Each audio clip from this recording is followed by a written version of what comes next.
Women's Journal. I'm on today with Tammy Mattox, famed actress here in Western North Carolina. Thanks for joining me today, Tammy. Yeah, thank you for having me.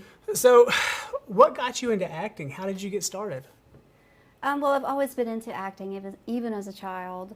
I have vague memories of putting on little skits for my parents. Really? And then I went on and would write my own screenplays. And I would get my friends to act out the parts in the screenplay. So was this in like middle school, high school, or was this before? It was elementary school, definitely when it started. Really? And so did you enter into acting clubs and stuff like that as well, or was it just something you did as a In child? high school, I was one of those kids in the drama club. Really? Drama club kid. So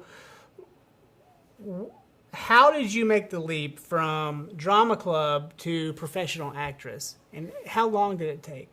I decided to just take the leap and go forward and really go. I actually moved to LA at one point, and I actually had a manager that really? I ran into there, and he helped me with my career. Really? And so I was there, not incredibly long, but long enough to learn the ropes. So this was in your 20s then? Yes. And so back then, I mean, you were probably getting cast for roles that were a much different demographic than maybe today. How did you fight that typecasting that probably comes on for so many other women in their 20s? Well, I think it's funny because when you are younger, you actually want to play the roles that are for, the pretty girl. Mm-hmm. That's all the young girls, they want to be that leading lady. But as you get older, it's more about the characters and the actual acting and the whole aspect of that. And it becomes more about just being a character, not so much the image. Was there a moment in time when you had just had enough of the typecasting and you're like, I'm going to diversify myself now? I think it just happened gradually. The more I studied and the more I got into it, the more that kind of stuff just fell away. Well, you made a few leaps into theater. Yes. And so that took you off camera, and I feel like that really helped you diversify yourself. Can you tell me about that? Well, of course I started in theater because I started in high school in theater, mm-hmm. and I started doing community theater. And I haven't done theater in quite some time. I miss it. Yeah. But in a way, that really kind of sets you up to break free of those typecasts and to become, because I've seen some of the theater work you've done, and you weren't playing a 25-year-old bombshell. You were playing, I believe you were playing like a handmaid, and you were going through you had a very tough life in that play. It seems like you did a lot to study for that role. Yeah, it just kind of came about that way. I did not pursue it. It just kind of happened. I was offered the role, and you just took it, yeah. Yeah. So you always dabbled when you were young, but when did you know you really wanted to work in film? Like, when were you consciously making an attempt? Before I went to LA, and then I got out of the business for a while, and raising my family, and I decided a few years ago my son got older, and I had more time to pursue it. Mm-hmm. So I got back into it, and it's been a journey. You seem like you went from 0 to 100 though, because you came out of, I guess, a pseudo retirement in a way. I suppose you could call it that. And then you stepped back in, and you seem to have a new fervor for it. And in this attempt, it was more mature, and you were really taking time to diversify the characters you were playing. It seems like you were even building backstories for the characters you were playing when the backstory wasn't written for you. What were you doing to prepare for these new roles? Well, actually, I think all of that comes from a lot of training, where you actually learn to work your craft. And we learn how to create backstories. Sometimes there's a lot of different tools that we use, and sometimes backstory is important. Well, I was just watching the Val Kilmer documentary. I haven't seen that yet. It's really good because Val Kilmer, he was always, like a leading man, and he certainly had the look. Yeah. But he was coming through in that time in the 80s when there was like Tom Cruise and Kevin Bacon, So often he was getting overlooked for the leading role, and he was playing supplementary roles, even third character roles. And I thought it was really interesting when he was cast for Iceman in Top Gun.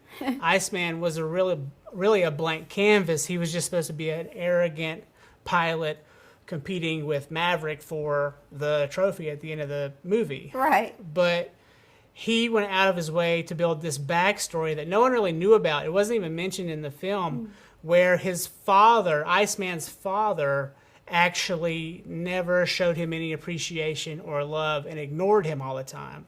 And so the reason why Iceman was that way was because he was always trying to get the acceptance of his father, Oh, that's brilliant. who was never even like mentioned in the film. It wasn't even part of the story, but Right. that's what he had to do in his head Oh, yeah. to make Iceman That's real. very common. Yeah. It just enriches the character and the story. You do it for yourself. An actor does that kind of work for themselves. They don't really tell everyone else what they're doing. They create all of that work within themselves. Yeah, it almost sounds like a crazy person, like the way you build I guess that. you could call. Yeah, I can see why. But you have to prepare, I guess. Are there any roles where you've had to do that you can recall, where you've really done that? Oh, absolutely. I would say that most of the characters that I have played has their own backstories. Some of them, you dig deeper in, and you create a more enriching backstory than other ones you might be working on. But like some of the short films I've done, there's not always been as much time to do an incredible backstory with your character. But you can always do just, enough. Do you appreciate it when a writer provides you with backstory, or would you rather it be open-ended? I'm either way. Yeah, I mean, if the director gives me a backstory, that's fantastic. Yeah. What has been the most challenging aspect of working in the film industry to this point for you? Just learning to accept myself and grow confidence and to really enjoy the process and just get into it and treat it like that this is not a job. It's this, have fun with it. And it's been a journey just trying to get to that point and to really learn to, as long as I love what I done, like say in an audition or a film or what I wrote, as long as I'm in love with it, that's really all that matters. How do you get there? Because, so many people are chasing either their tail or the dragon, so to speak, when they're trying to become an actor or actress. It's so hard to have fun when you're financially obligated to pay bills and you're trying to support a family. And so many of these people, especially around here, and there are so many people who want to act around here, it almost seems like it's few and far between for people to really make it. And so how do you hold on to that love and that passion all while knowing full well that you're going to have to supplement your income doing this? It's like, if you're going to do it for real, you have to do it full time. You can't really. Absolutely. I think if you're in love with this process, you'll find a way to do it. It's not always easy. And to just have your blinders on and everything off to the side that can be distracting, to just not focus on that type of stuff. And there are a lot of jobs that actors can do, that they can do on the side. Well, you've done a significant amount of commercial work to this point. Yeah, I've done some. Yeah, but then you're also able to, make the leap. You've done some work with Discovery Channel, from what I've seen. You've also done a lot of work in the indie market for independent film. What's your favorite? What do you like to do most? Oh, well, that's a hard question because I like all of it. I would say that I am more into being a dramatic actress. Although I can really be funny. I have really discovered that I actually can really be funny. So I think I've actually have started doing more comedies. Do you like to do comedies? I do like to do comedies. Now, I know that your preferred genre is horror. Yes. Well, no, I don't know if that's my preferred one. It's funny you say that because I was just saying this to someone the other day, that everything I've written up until now has not been horror. Yeah. Well, and you shared a script with me the other day, which is still kind of in the works. And, it seems like depending on who decides to direct that, it could go mystery. Oh, I have a director for the film. His name is Daljit Kelsey, Okay. and he's in Greenville, South Carolina. And your DP? His name is Alex Loza. Okay. And so, but depending on what this director decides to do with the script, I mean, it could go mystery, it could go science fiction, it could go horror. It just seems like it's a really kind of open-ended, and there's like door number 1, 2, or 3. I think it's leaning more towards horror. Right. It has a little bit of aspect of sci-fi, but I actually added to the script since I talked to you. Oh, really? And so, yeah, it's actually leaning more towards a horror film. It's kind of nice when they cross boundaries, like within the film. So like it feels like it's horror, but then all of a sudden there's a mystique to it that makes it more mystery. But then something happens to twist, like a plot twist, and then it becomes kind of sci-fi, but still horror. It has a little bit aspect of the sci-fi in there. Yeah, I know. It's just interesting when you see films do that. And I think that's what makes them good. Yeah. You know, when you kind of like plug yourself into one specific genre, sometimes you can kind of feel barricaded in. Mm-hmm. Okay, I want to know, when is this work most rewarding for you? Oh, I think it kind of goes back to what I mentioned earlier. When I come up with ideas, it could be in an audition, it could be with my writing, like I said before, and I just am in love with the idea that I came up with. Mm-hmm. And Where do you think those ideas come from? you know, I don't know. I just kind of abandoned my creative side, you know, as I got older, and I'm just kind of now coming back into it. I don't believe that. I mean, It is possible, yeah.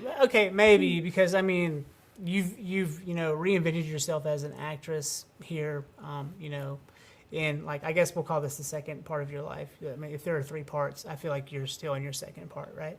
And so like you've reinvented yourself here, and you've kind of made a name for yourself in a very quick period of time. I mean, it hasn't even been a decade, and you're really starting to like get jobs and do these unique opportunities, and you're even writing for yourself. When it comes to the process, I feel like you almost enjoy the creation of the concept more than you do the implementation and the acting. Yeah, I'm not sure about that. Well- I think I enjoy both. But, I mean, a lot of the creativity, it comes with creating characters. Well, you seem to light up, is what I mean. When you talk to me about the script you just wrote, like you're writing, you know, and you come to me with these ideas, and you talk to me about them, and you're glowing, and you're really excited about it. And it seems like is it just that there's so much opportunity to be had there? With the writing? Yeah. Absolutely. I mean, anyone can sit down and be creative and write their stories at any time if they want to. Is it a form of therapy for you? I don't really look at it that way. How do you see it? Well, my writing is like this. I have to be in the mood. Oh, And yeah. when I'm in the mood, it's almost like someone possesses my body because it just starts pouring out of me. It's a muse. It It's just, and sometimes I'll look back on what I wrote and I'm like, I wrote that? happens to me. Yeah. You know, I feel like it's coming in and it's channeling in through me. And I don't even feel like some of them are my ideas. It's interesting. Same thing with me. Very Yeah. same thing. Yeah. And, you know, like, it's almost like the characters are speaking and all of the actions are happening all just while I'm writing it. Like, it's happening in that moment. Yeah, I agree. But then, you know, after the fact, you're like, well, that happened. You know, and you put your name on it. And you're like, okay, maybe I shouldn't put my name here. Maybe I should leave it blank because it doesn't feel like it's mine sometimes. Oh, you got to own it. I guess you do. I guess you do. So,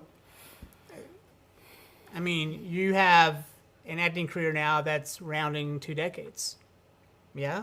I mean, I don't even look at it that way. how do you see it? Well, I spent a few years in my first round, and I didn't do as much training in the first round. I was young, you know, and just running around, but I got very lucky. And, you know, I got a Miller Lite commercial. I done quite a bit. I don't know if it was luck. I mean, you really stood out. You know, I mean, people noticed you. They still do. Well, this round is about putting in the work. And, I mean, I'm a worker. I can't help myself. Yeah. You know, I dig deep, and if I really want something, I go for it. Well, are there any projects that stand out in the last, just, let's say 5 years that you really are proud of? Wow, there's so many. I mean, I wrote, it was a pilot. It's a character I always wanted to play. Well, I shouldn't say always. For the last couple of years, it was on my mind. Yeah. And I created this character, and I shot the pilot, and it got picked up. Someone bought it from me, so that will be coming up. I can't say a lot about it yet, but it will be probably coming up. But you literally wrote a script, and then someone invested money into your ideas. Absolutely, and that feels really, really good. I mean, it's insane. Yeah, and it's crazy that that's happening in our region more often now. And for a long time, you know, Western North Carolina was just considered the boonies for film. Yeah. You know, and now all of a sudden, I was speaking with another creative today, just the concentration of creatives and artists just in Black Mountain, but Asheville proper, but then also like, you know, expanding the Western North Carolina region is pretty insane, especially if you compare it to other places in the country. And she made a statement. She was like, Los Angeles can't hold a flame to the creative talent that's in our region. She said New York can't even. Who said that? I'd rather not say her name, but we will have her in at some point. Nice. But she lived in LA and she lived in New York, and she's like, wow, there's a lot of talent there. There's an overrun of people who think they're talented but aren't. But here the creatives are, it seems like, I don't know, maybe not so much tested as they are just authentically artists. You know, they're authentic artists. They've always been artists. They were born, and they've always been creative in a way. Yeah. And in a way, we've been given a chance to flourish in this mountain community. And I don't really know why that is. But I just think Asheville it's full of so many artists of different people types. flock here for, I guess, the weather. You know, but it's a great place to be. well, it's really strange because, you know, it's becoming a big city now, slowly, and it's becoming harder and harder to live here as a creative because of the expense.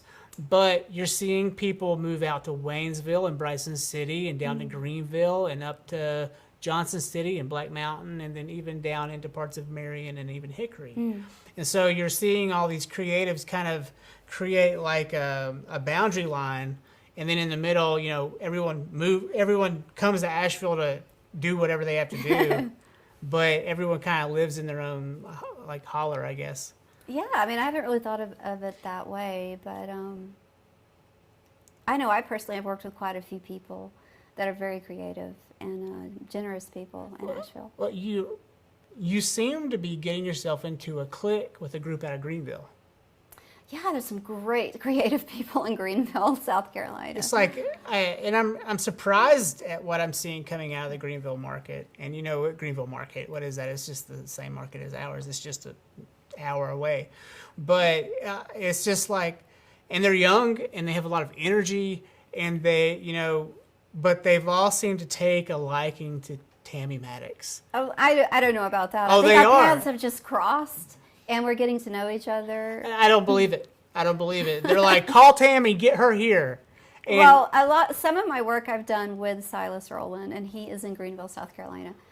So that's probably how I got the ball rolling. But and I mentioned to you in our last conversation, which didn't make it to air, but it seems like you're forming like a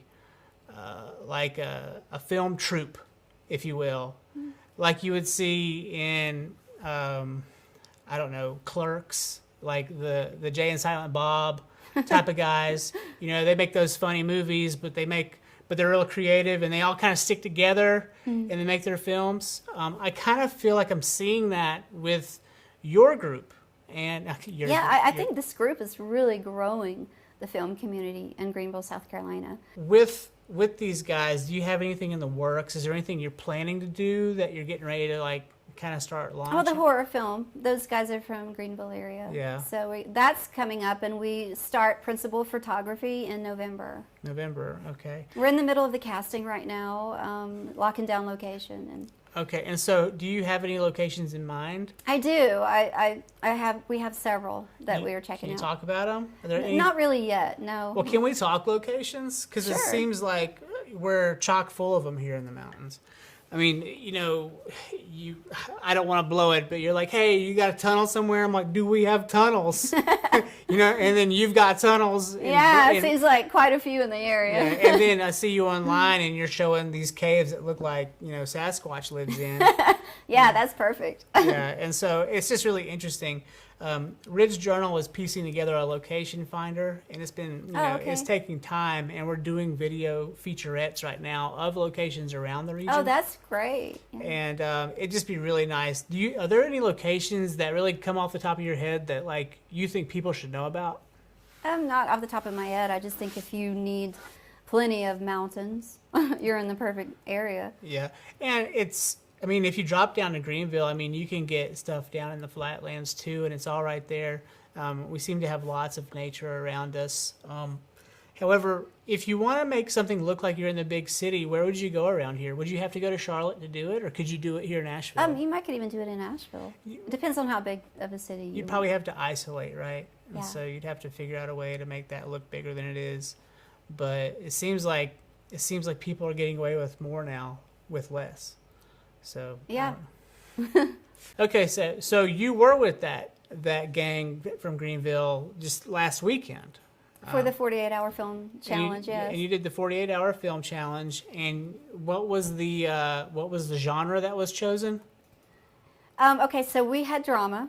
And Drama. this is for the Asheville 48-hour film challenge. That's right. Which is it's a stiff place to enter a film. Oh yeah, there's so competition. many great films. Yeah, people are coming in from all over to do this. But so the genre chosen for your group was drama, Yes. right? And was that for the whole everybody? Or was that just you Oh no, guys? that's just what our team, which was Sable Studios. Yeah. We actually, they drew it, and we got drama. And you don't know what you're going to get until that Friday night. Now, were you relieved to get drama? Is that what I you like wanted? drama because I'm a dramatic actress. Yeah. And so it played well in your favor. And so. And I was on a list. So, they get their genre Friday night, and then they have to go write it. So I was on a short list of actors that they had on call, and it just so happened that they wrote something that I fit. So Tammy, how many films were submitted to this film festival? 30-some films. So 30 films were submitted, and you won Best Actress out of all of these films. Yeah. And so I imagine if there are 30 films, there might have been 90 actors and actresses in this, correct? I don't know. I didn't count, but there were some great talented people. But you came through with the win on this.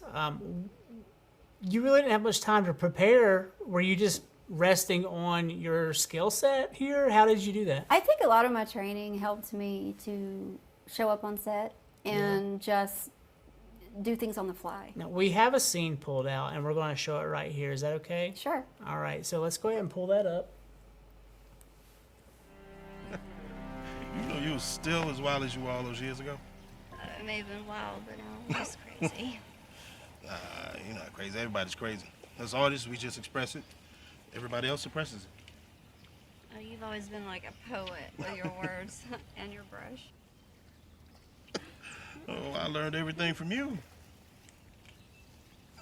Okay, so maybe you can feel sorry for me, but don't suck up. It's no lie. You taught me confidence. You taught me how to express emotions through shapes and strokes. You're courageous. That's what I always admired about you. Do you think I'm gonna bounce back? Hope not. Tough competition. All right, so maybe you can go back to being overly generous.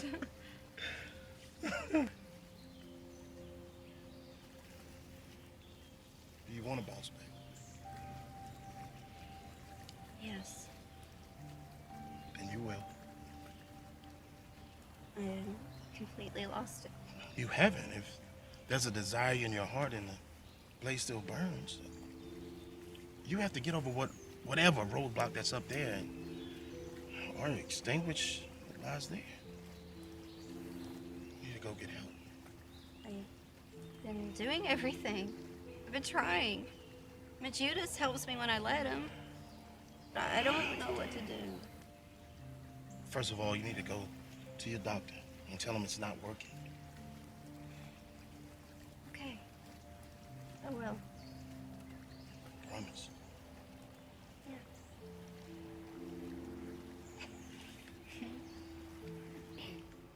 Okay, so I wanted to show that clip, even though I don't think it was the most powerful clip in the film. It was really sincere, Yeah. and I felt like you had a connection with your co-star in that shot. Yes. That it was just on a professional level. It just felt real. Yeah, Brian Duxon, he's really great to work with. And is he out of Greenville too? He is. He is. Really, really solid acting right there. Yeah. And I feel like that compilation with the rest of the work you did in the film really I had helped great you. actors to work It really with. helped you do a better job. Oh yeah, absolutely. I had Brian Duxon and Merritt Van, and they're great actors to just work. We work off of each other. Well, the part where he looked at you and he was like, "Do you want to bounce back?" yeah. It almost felt ad-libbed. It felt like I know it probably was in the script, but it felt really sincere. Yeah. And it reminded me of the sincerity that I saw in The Green Mile with the man in that film. I can't remember his name.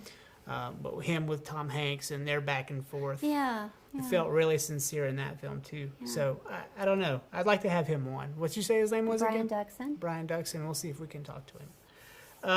Let me pull something from here real quick. Okay.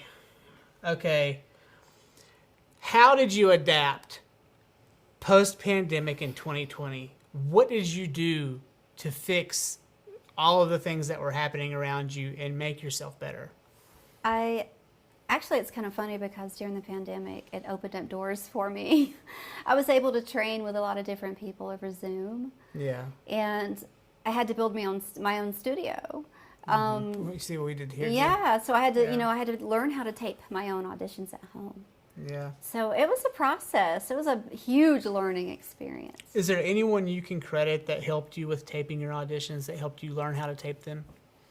Well, I actually here recently I trained was through the Stella Adler studio. And that's out of New York City. Out of New York City, yes. And With so- Todd Thaler, he's a director. And so you did that both on Zoom and you went there, correct? I did not go there. I Oh. do plan on it though. Oh, that's right. It was kind of squashed because Yeah, it of was COVID. because of COVID. I was supposed to go there, and then the COVID kind of, messed things up. Yeah. Do you still have plans to maybe do that later? Or? Yeah, absolutely. Yeah. Seems like we may be out of the woods next spring. Maybe by then we can do that. Yeah. We'll see. But so you built your own studio. This is an undertaking for anyone.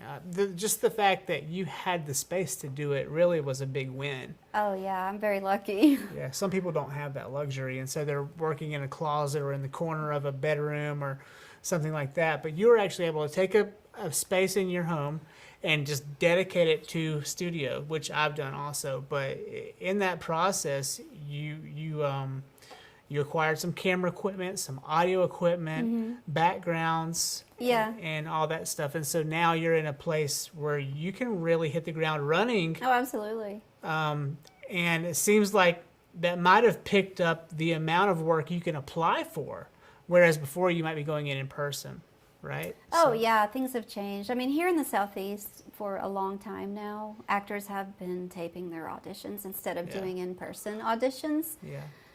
It would gradually move to in-person for callbacks, but even now, callbacks are happening over online on Zoom. Yeah. Yeah. And what's that like? What's that process like when you get a call back on Zoom? It kind of feels like what I'm used to doing in a class. Yeah. You don't think about the fact that you're on a computer. Yeah. I've learned to connect even online through Zoom with the other actor or a casting director, whoever I'm working with. Well, it may help because you don't have the camera on your computer for your camera. You're using For my auditions, yes, it's a different camera, but on Yeah. Zoom, it's my camera on my computer. Okay, I see. And I so- do plan on fixing that up, changing that up a little bit. Well, here in this studio, we use the Sony FS5 for all of our Zooming. And we pop into the Zoom and they're like, what It's are so you clear, on? yeah. They're like, what are you on? And I'm like, That's what I want to do. yeah. Sometimes we have the slider going yeah. and we'll switch from one to the other. And everyone's like, Mind blown. Yeah. It's so funny when we do that. It's so funny. How did you navigate the COVID issues? What obstacles did you find in your way, and how did you work around them outside of Zoom and all that? With my acting? Yeah. Or just in life. I mean, you can talk to me about outside stuff too. Well, I mean, obstacles with Zoom, I think just, having to trust myself when I would take my own auditions at home. There wasn't anyone there to coach you. Right. Although you can, now it's become more prominent that you can coach with anyone. Like here lately, I've been coaching with someone from Tape Studios in Florida. Wow. And he just zooms in with me while I'm doing my audition. It's like a virtual caterer almost. Yeah. So, I mean, it's been a growing process through COVID. Yeah. Just with the industry, learning how to navigate and what's going to happen and when it was shut down and opening back up. Well, now this is a bigger question. It's probably bigger than both of us, but I want to step back for a minute and talk to you about Stella Adler. This is a really prestigious school, okay? And so you were accepted. We were one of 16 or 17 people who were accepted to this program, and you were going to go there in person before COVID-19 became a thing. Yes, I was accepted into their summer conservatory. I went through an audition process. Yeah, and of all the people who applied, and I'm sure there were a lot of people who applied, you were accepted. Yes. And it wasn't because you had a lot of money. It wasn't because of, some outside reason that was, brought you in because your mom or your dad or anything like that. It was off of your skill set alone and the self-tapes that you did and all of the work that you did to apply for this program that got you in. Oh, absolutely. And I was truly excited. Yeah, well, this could have been a real flop because of COVID. And you can be like, well, what was that for? I did all that work and now I can't even go. But then they opened it up for you to do it on Zoom. Yes, absolutely. So I ended up taking their on-camera masterclass over Zoom. Okay, and how did that benefit you? Oh, I learned so much. It was so fast-paced, and I learned I had to keep up. It was more fast-paced than what I'm used to. Well, I can only imagine what you think it would have been like in person. Oh, it would have been a blast. Yeah, probably would have been even faster. Oh, absolutely. And I probably will still go in person. Yeah. And maybe do their summer conservatory maybe next year. Yeah, I remember when you guys were talking about that, it was a really big deal that you got that. And Yeah. so how are you taking those connections now and benefiting from them? The connections? Yeah, well, I mean, you had to meet other people there who are also actors. You had to also, become kind of in line with your, let's call them professors, right? Or the superiors inside that program. They had to help so you. like the teacher Yeah. for that class. His name is Todd Thaler. He's a director Okay. and a casting director in New York. And now I have the ability to, if I have an audition, I could actually email him, and he knows me, and he can actually coach me through an audition. Yeah, and so he'll be there right beside you virtually He could be, yes. while you go into those auditions and kind of help you through whatever rigmaroles of that process. Yeah, I mean, because of COVID, I was able to train with people from all over the country. And I use some of those people when I have auditions virtually to be my coach. I mean, you could have said, well, COVID's here. I'm just going to call it. I'm just going to sit down on the couch and watch my Netflix and just dream of being this actress. Nope, I put my head down and went to work.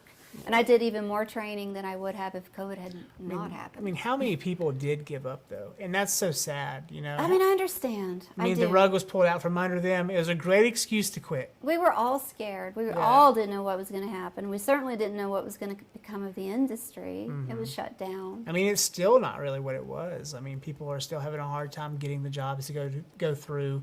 We're being shut down because of the Delta variant. We're being shut down for other reasons. Yeah. And then on top of that, mask mandates also make it more difficult to communicate. And so we're having to do a lot more, I think, remotely than we ever have before. Yeah. It's, it's kind of an editor's dream. Well, I mean, I built my entire studio during COVID. Yeah. And so I have a professional studio in my house that I tape my auditions and tape monologues. I do a lot of different things in my studio. I take my Zoom classes in my studio. So many people didn't have that type of either thought process to create a space in their home to make a studio, or they didn't have a space to do that. And I see online some people are using a closet, they're using the corner of a room, like next to their bed. You do what you got to do. Yeah, but they're trying to make it work however they can. But in your case, you were able to dedicate, let's call it a 12 by 12 space to just your studio. Yes. And I mean, I'm not an actor, but I've done the same thing here. And I dedicated this space I built a podcast studio just for what we're doing right now. And I feel like I've accomplished what I meant to do.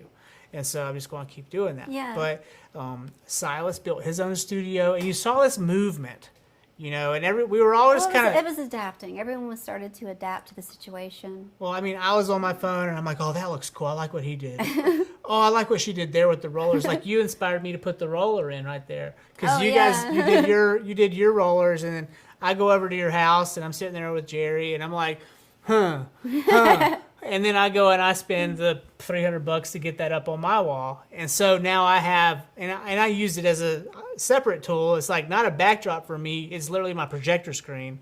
And we have a 90-inch projector on my wall there. And it looks pretty good. Yeah, it looks pretty good. So I'm happy with that. I mean, we had to, as an actor, during this process, we had to learn how to work the camera, how to do sound, lighting. We had to learn lighting. And then tethering all of that together into one seamless sandwiched finished piece. Not to mention just work on the auditions and. Yeah, I think the hardest part is getting the audio right.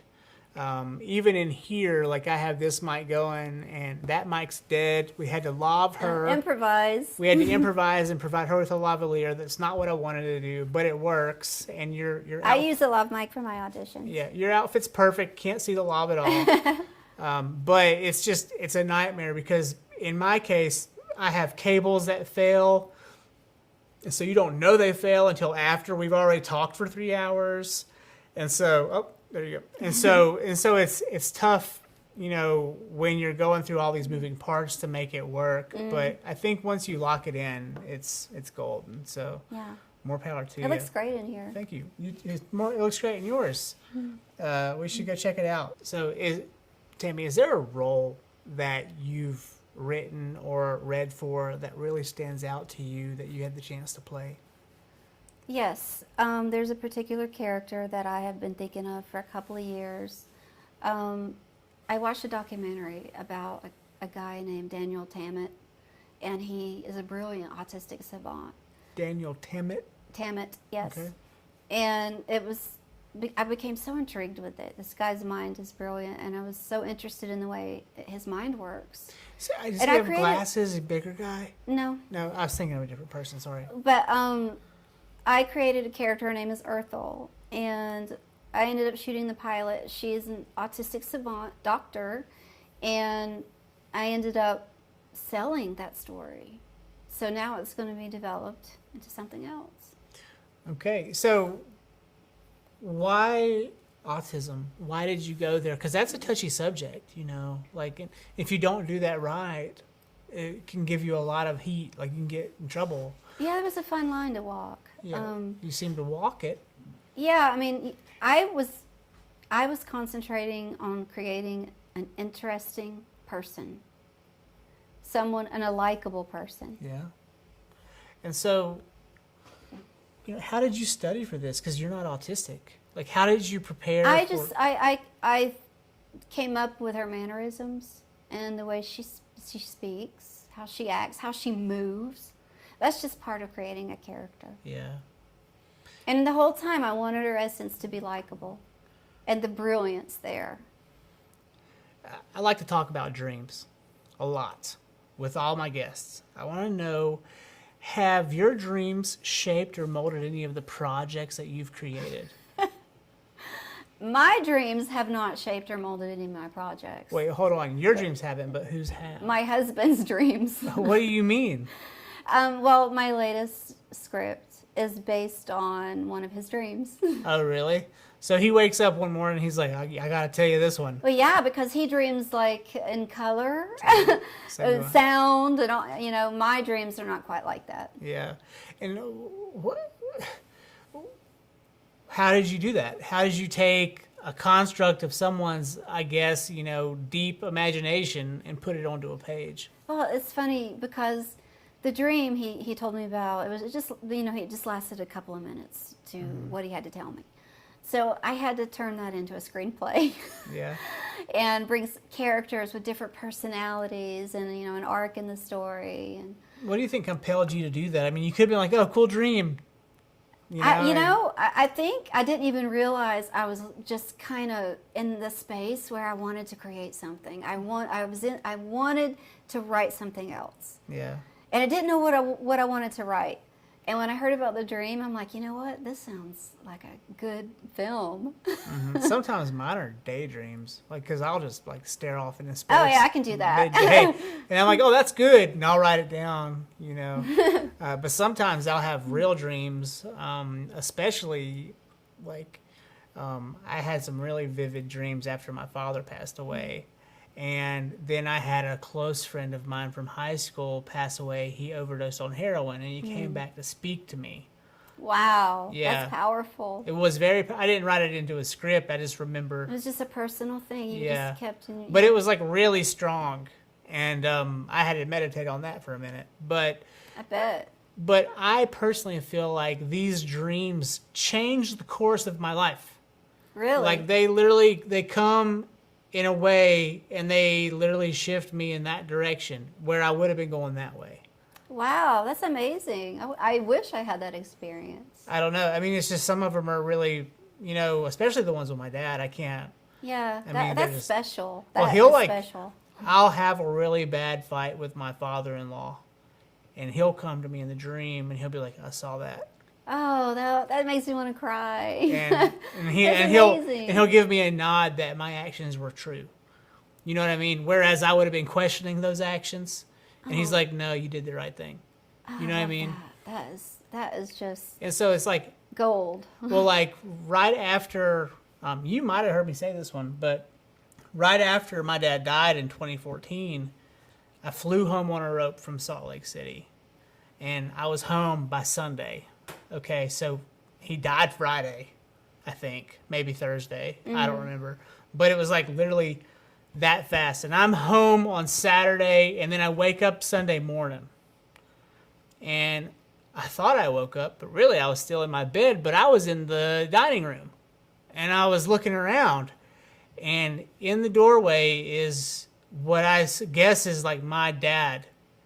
And he says, Josh, the way Dad would say Josh. Yeah. And what I thought was my body went and like immediately clinged to him and gave him a hug. And he's like, I love you. I'm sorry I gotta go.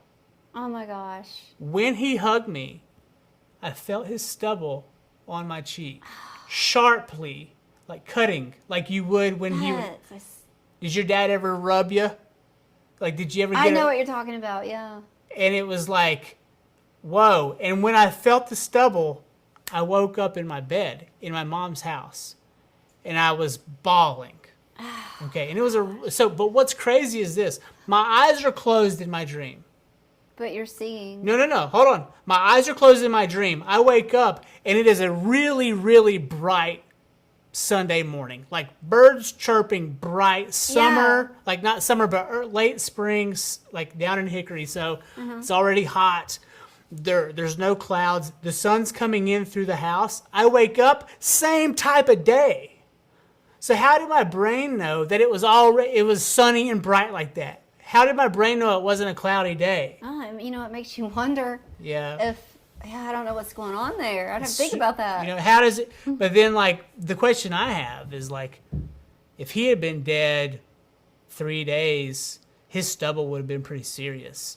Yeah, and I would have felt it. You felt like So in death, does his stubble grow? that's deep, Josh. Sorry, I'm getting Hey, it might be, maybe. I'm getting laughs from the peanut gallery. But, you know, it's like, so he's sitting there, he can't shave because he can't grab his razor. Stop. You know? And, I think it was a very special dream or visitation. yeah. However you want to look at it. Yeah, I don't know how to write that into a script or if I even want to, but it's so weird to me how these dreams can, you know, come to you in such a way that, like, they literally change the course of your life. I have not had that happen to me. Really? No, I would love for that to happen. I want to think that everyone is like me, where, like... I wish I had those kind of dreams. Like, you know, my husband's told me about his dreams through the years, and I don't know. I don't even remember a lot of my dreams. Yeah. So, well, I mean, I can't might say be I dreaming do. like amazing things, and I don't even remember. I don't remember a lot of them either. I'll actually have a really vivid one, and then I don't remember it in an hour. You know, You and got to I'll- write it down. Well, but that's weird though, because some of the dreams stay with me forever, Yeah, I think they're the ones that stay with you are meant to. and then others are really powerful and interesting and unique, but then they fade, like immediately fade, and you're like, well, why did that one, you know, get caught up in my memory cortex? It makes you think that it was meant to. I don't know. It's really strange, Yeah. but I just wonder of all these projects and films that we see coming out today, and even in the, you know, the 60s, 70s, 80s, the golden eras of film. Yeah. How many of these films started with dreams? How many of these ideas? That would be interesting to know. That 'Cause would be. I mean, I think it was Tarantino was saying he had a dream about one of these films he made, and he made, Oh, okay. you know, and there were, you know, I'm sure it happens a lot. yeah. I don't know. I just like, how does that work? And I'd love to speak with some really, you know, well-known people and ask them, you know, which one of these ideas that you had, Was a dream. Yeah. all 13 films of yours, how many of these came to you in a gleaning dream, you know, and which ones did you write, you know, I don't know what the right word is, but, you know, straight from the gut, I guess. I don't know. That's really It interesting. is interesting, though. Yeah. So, what inspires you? Like, like when you're ingesting content, that's such a dry way to say watching a movie, but when you're, you know, out there kind of paying attention to others and like, you know, or living your life, and all of a sudden that muse comes to you, what is it? Like, where does it come from? You know, I don't know.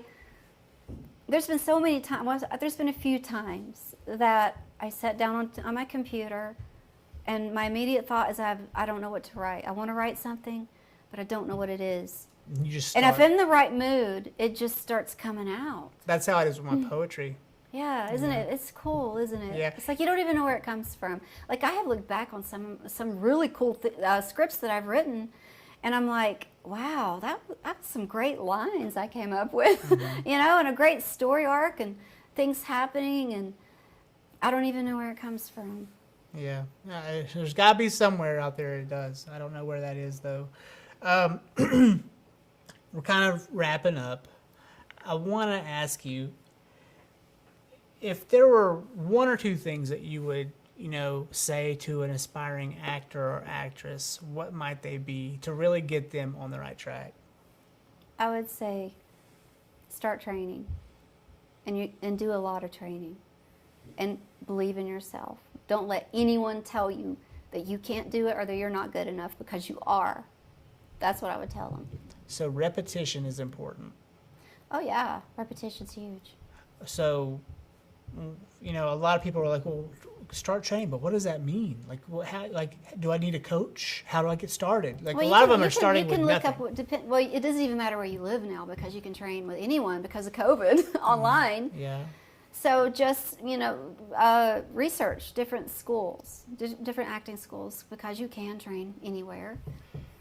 And get started with that, and just go for it. I mean, we have short lives here, and if that's what you want to do, just do it.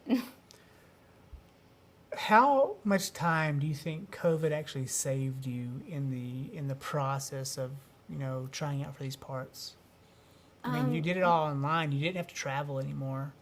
Yeah, I mean, I went from driving like hundreds of miles to acting classes Do you remember that time? to now just sitting in my own studio. Do you remember that time I was in high school and I pulled out onto I-40 and you were driving to Greensboro for I guess a tryout, like an interview, like you were going to go try for a job, like it might have been It was an actual job. I got the job. yeah. But I come on to 40, and then you're coming from Bryson City, and I'm like, hey, what are you doing? And you're like, I'm going to Greensboro for an interview for a acting gig, and you're like, oh, cool. And Yeah, so, that's how it used to be. Drive. I mean, you were driving from Bryson to Greensboro sometimes 2 or 3 times a month. Yeah, back then Greensboro was kind of a big.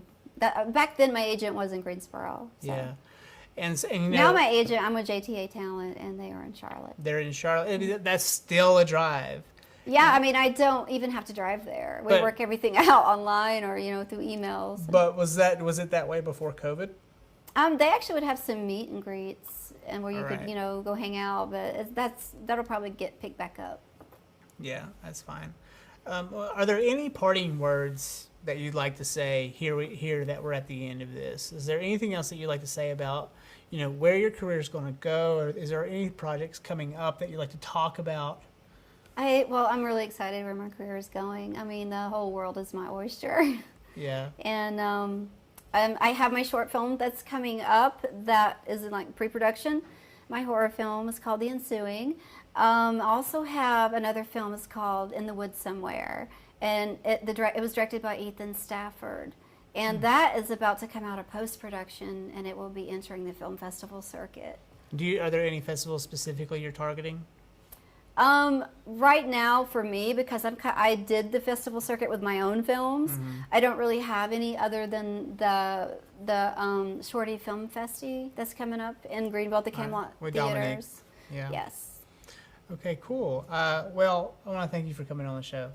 Oh, thank you. It's been a lot of fun. It's been a lot of fun. Let's do it again. Yeah, I will. After you get a few more things under your belt, we'll bring you back in. Absolutely. Cool. All right. Well, I'm Josh Lloyd, and you're on the Ridge. Thanks for watching.